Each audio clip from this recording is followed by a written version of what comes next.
Hola y'all y bienvenidos a Bradley the Singing Chef. You're probably wondering why I'm talking half in Spanish, because I've never done that before. Well, today we are making my second favorite comfort food. My first is always going to be fried chicken, true to my southern roots, but my second is Mexican food. I love it so much, and one of my go-to recipes is making chicken enchiladas. Now, I don't claim to have any heritage that's Hispanic or Latino, so I let the grocery store help me out a lot in this recipe. It's mostly assembly of these enchiladas, but my friends seem to love them, and so I thought I would share this recipe with all of you. So I've got some oil heating in a pan here. Now I've chopped a medium-sized onion, just a rough dice.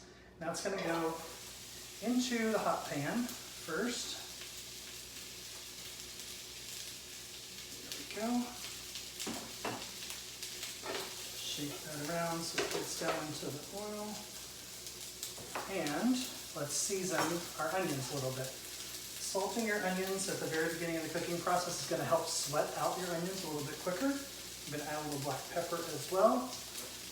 And let those go for a little while. Now, while my onions are going, over here in the oil, starting to caramelize just a little bit, let's get some garlic in the mix. You guys know I love onion and garlic in pretty much anything, and that does not stop at Mexican. So, got these two already smashed. Peel it, crush this third clove. I'm using 3 cloves. You could probably use anywhere from 2 to 4, depending on how many enchiladas you're making. I'm probably going to make about 6 enchiladas today. I'm just going to mince this garlic, and I'm actually going to put those into small 8x8 and 9x9 pans, because my plan is to freeze some of these. So I'll get them just to the point that they're ready to go into the oven, other than topping them with an extra layer of cheddar or shredded cheese. And then I put them in the freezer, and whenever I am having the craving for Mexican food, I take them out of the freezer, let them thaw to room temperature, top with another layer of that wonderful cheese, and then they are awesome to go into the oven. And everything in the enchiladas is pretty much pre-cooked, so you're really just putting it in the oven to warm everything through, let all the flavors meld together, melt your cheese on the top. Get a little bit of crunchiness onto the tortillas. A little bit of peel that's hanging on. All right, that gets my 3 cloves of garlic minced. Put that right into this pan. Stir that garlic into the onions. They're already starting to get a little bit translucent, which is where we want them. The other cool thing about this recipe is, other than the dish you're going to bake in, it is a one-pan wonder. Oh my gosh, it already smells good. Onions and garlic, come on. I mean, that's automatically going to get your kitchen smelling amazing. All right. Turn down my heat just a little bit. Now, my first store-bought helper is going to be a can of diced, peeled, and already fire-roasted green chilies. You can find these in any grocery store right now, either in the canned vegetable section or in your international food section. I put the entire can of those roasted green chilies that are already diced for me into the pan. Zhuzh those around into the onions and the garlic.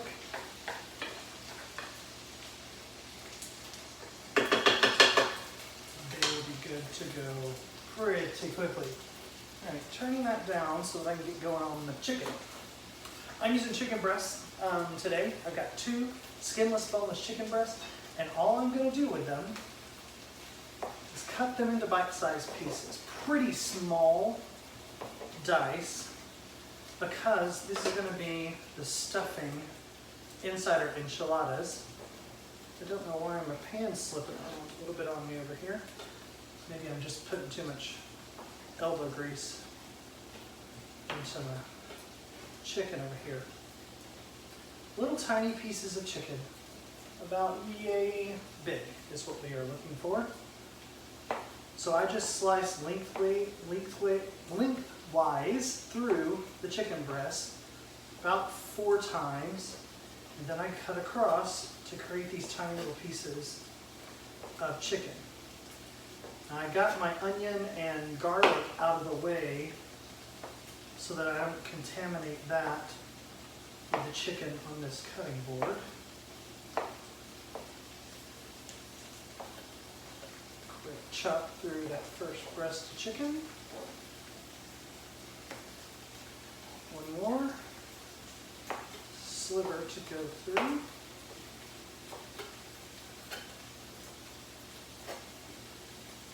Go, push that to the side, and work on the next one. Just stir around these veggies a little bit. They are doing great. Turn up the heat a little bit now.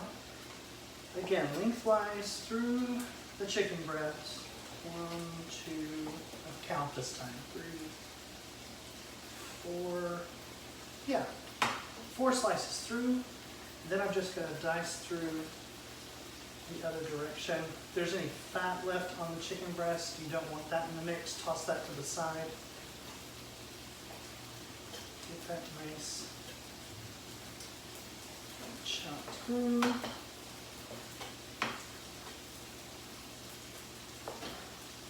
And the time that it took me to do this, my onions and chilies and garlic should be exactly where I want it. All right, so this is my uncontaminated hand. So I'm going to take some salt right on the board onto my chicken, a little bit of black pepper. Then we are going in the pan with all of the chicken. Great. Perfect. All right, I'm going to wash my hands, wash my cutting board, and I will be right back. All right, y'all, we are back. Now, I have let this chicken and peppers and onions and garlic concoction cook for maybe, I don't know, between 3 and 5 minutes, just until the chicken is almost cooked through. All the pink is at least gone from what I can see on all the sides. I've continued to sort of turn the pieces around so that they're on the direct heat of the pan to try to make sure that my chicken is well on its way to cooking. But this is not finished quite yet because we want to add some more flavoring. Now, this is another moment that I let the grocery store help me out a lot. I am taking a generic packet of taco seasoning. You can get lots of different brands at the grocery store that you'll find. They all include pretty much the same things. Some chili powder, maybe a hint of cayenne, maybe some cumin, some onion powder, garlic powder, all the things. And it also has a little bit of cornstarch in it, which is a thickening agent. And that is the one thing in that packet that you want to make sure it has, because that's going to help thicken all of this goodness up, okay? If it doesn't have it and you want to just use your own spice combinations, you can certainly do that. I would just suggest to add just at least a teaspoon or so of cornstarch to the mix to thicken up all of this filling that is going to go into your enchiladas. Okay, here we go. So I've got my packet of taco seasoning, and I'm going to put that right in the pan, every last bit of it. And because I am not totally happy with heat level or smoke level, I'm going to add just a 1, 2, 3, 4 dashes of cayenne and about, I'd say at least a tablespoon or a palmful of cumin to the mix. Then I'm going to stir all of this together. so that every piece of chicken gets some of that seasoning from the packet, the cumin, and the cayenne. And immediately when those spices hit the heat, they're gonna bloom and you're gonna smell this awesome tacos, fajita, burrito, enchilada, all of the Mexican dishes flavor is gonna just perfume the kitchen. Yeah, it's already starting to thicken up. There was quite a bit of liquid that released from the onions and the chicken when I first started this, but now that I've got that packet in there, that's helped thicken this up quite a bit. Now I'm gonna let this go. I'm gonna turn down my heat. So low, in between low and medium, somewhere in there, and let this just continue to cook down. Like I said, the chicken was almost fully cooked. I'm gonna let it continue to just absorb flavor for another 2 or 3 minutes, and then we'll be back and ready to assemble once it's had 2 to 3 more minutes to cook and a little time to cool down. That way we're not worried about burning ourselves or anything as we start to assemble these amazing enchiladas. I'll be right back. Hey y'all, we are back and it is time to assemble these amazing chicken enchiladas.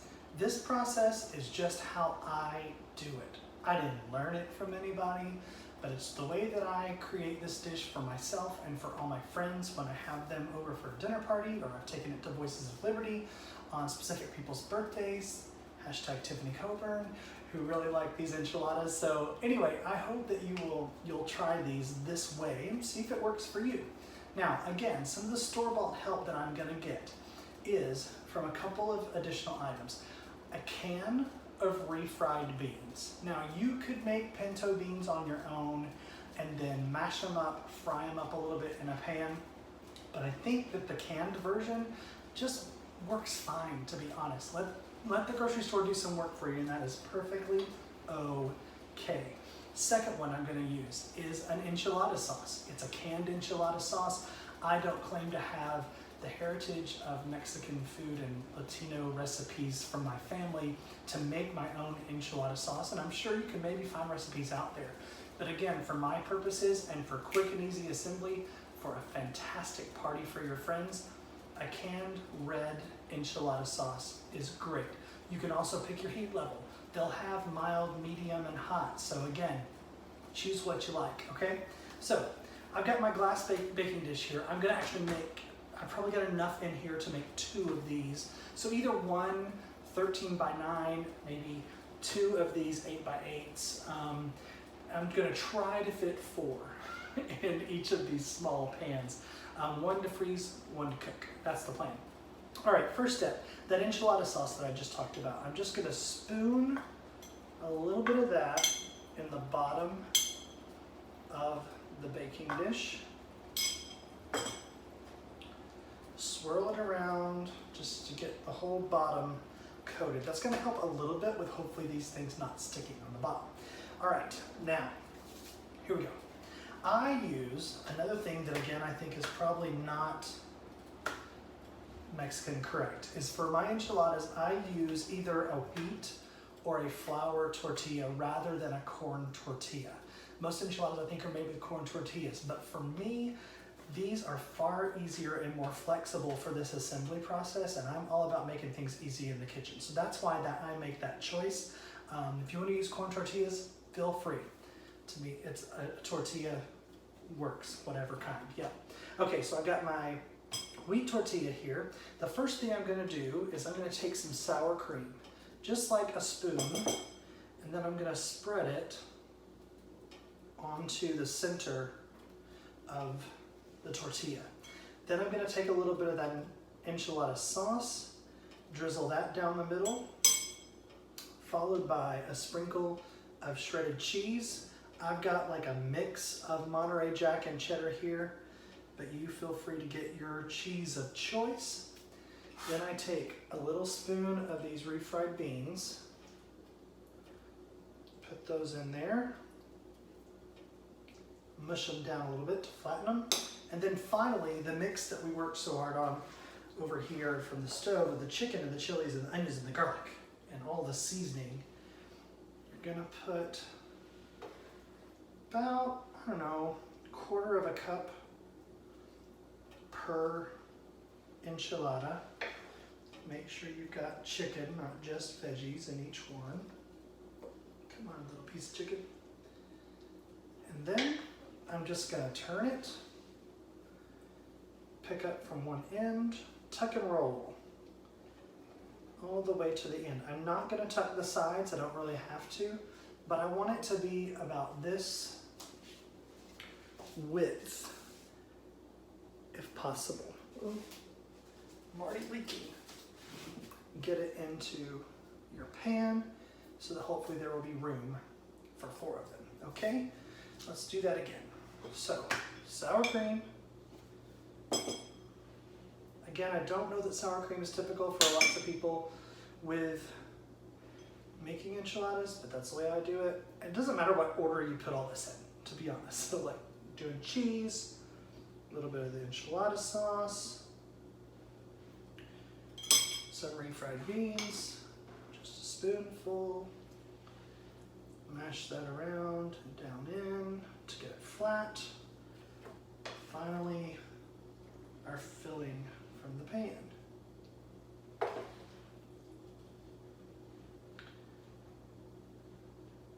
Pretty good amount of that.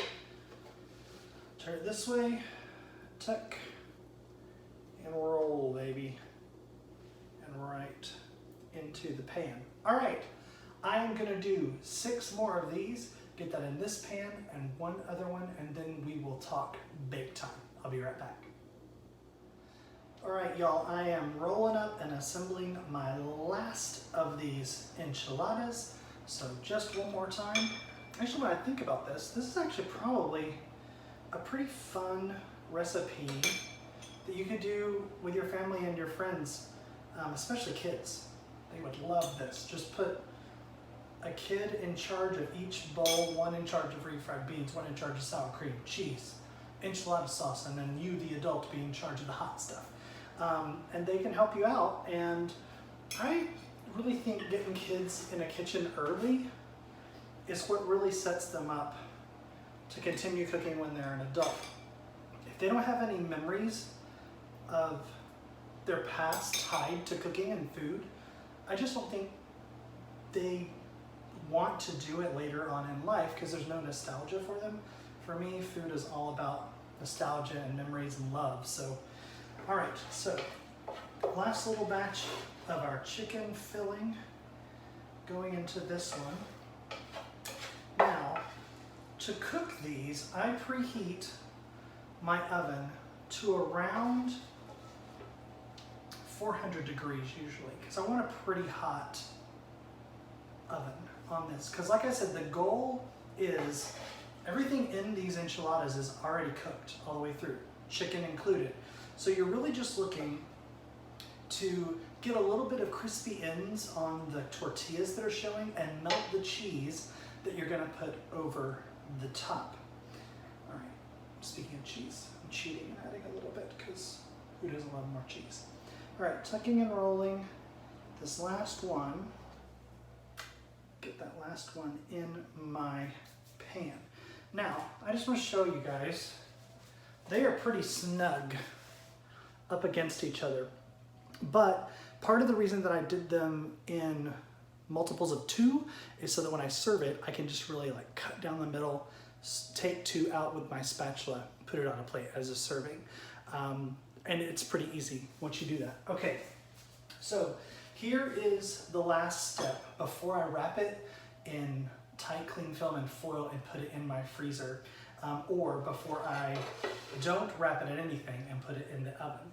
You take that enchilada sauce that you got and you're just gonna drizzle it all over the top of your enchiladas, okay?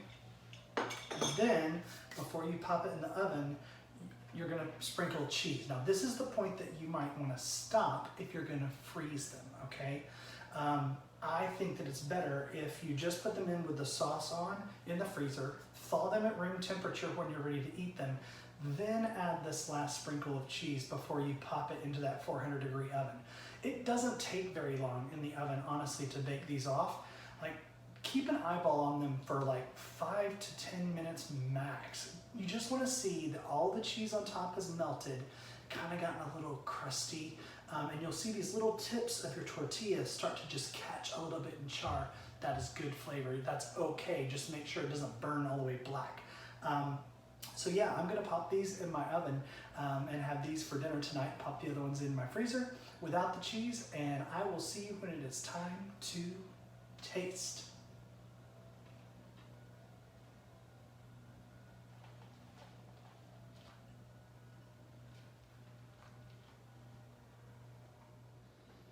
Hey y'all, welcome back.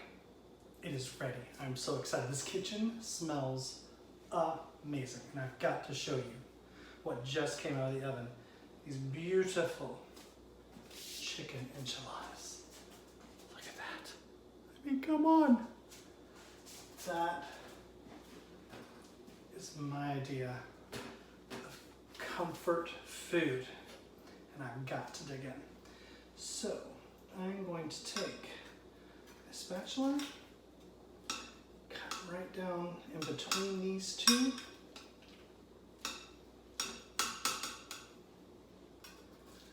Right around the edge. This might be a little tricky. Hopefully with this long spatula, some bravery, I've got it. Yeah. I've got just a little bit of fresh sliced jalapenos for some garnish. Come on. I gotta taste this thing. Ooh, I can't wait. I love how just putting it in the oven for that little bit has melted all the cheese, and the very edges of the tortilla have gotten nice and kind of crispy for some texture.